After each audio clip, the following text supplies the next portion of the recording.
A little Coldplay on this Saturday morning. We're talking about waterfalls. This incredible video has been captivating us for the past few days. This is whitewater kayaker Jesse Coombs, quite literally going over the edge and plunging to the bottom of a huge waterfall in Oregon. He was the first kayaker to ever make a successful descent of this waterfall, and it happened to all be captured on camera. Nestled deep in the Oregon wilderness is nearly 100 feet of watery danger.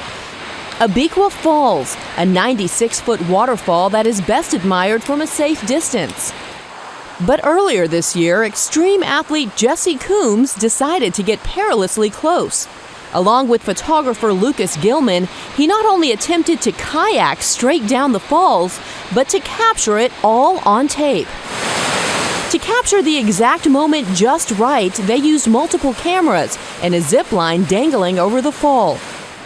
They first practiced on a smaller drop, 26 feet. Easy enough. But the 96-foot behemoth is another story. The timing needed to be exact. Give me a 30-second count when you're getting in your boat. Then the moment arrived.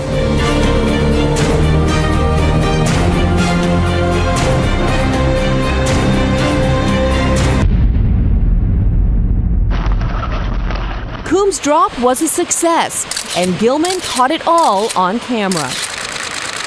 No doubt an impressive feat, but it leaves one major question: why? And joining us now to answer that question are Jesse Coombs and Lucas Gilman live with us this morning. Good morning. Thanks for joining us. Good morning. Okay, have to ask you, Jesse, why? Well, I believe in myself, and I felt like I could do it successfully. And as you were going over, just that moment as you were tipping into the water, what was going through your mind? Well, the very moment right there, the thought was, wow, this thing's as tall as it looks.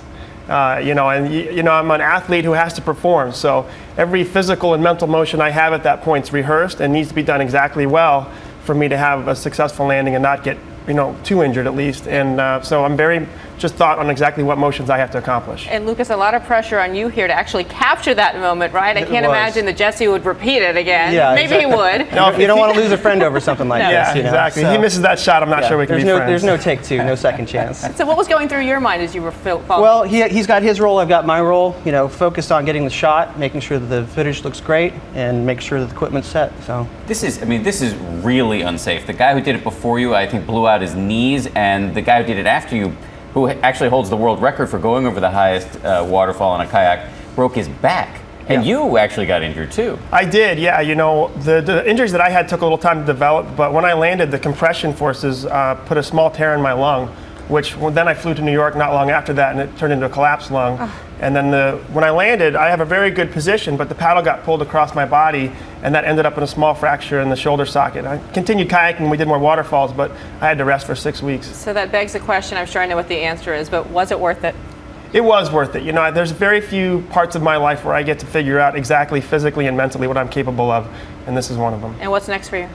We always have something in the works, and we're working on a few more things. Yeah. Kayaking off the Empire State Building while you're here in New York City. Depends how much it rains. I think there's been some rain here lately. And you've got the camera in hand, I've got the Lucas. camera, I'll be ready. All right, well, this is fascinating to watch. We appreciate you joining us. Thanks for having us. Glad you're okay, by the way. Yes. Appreciate it. And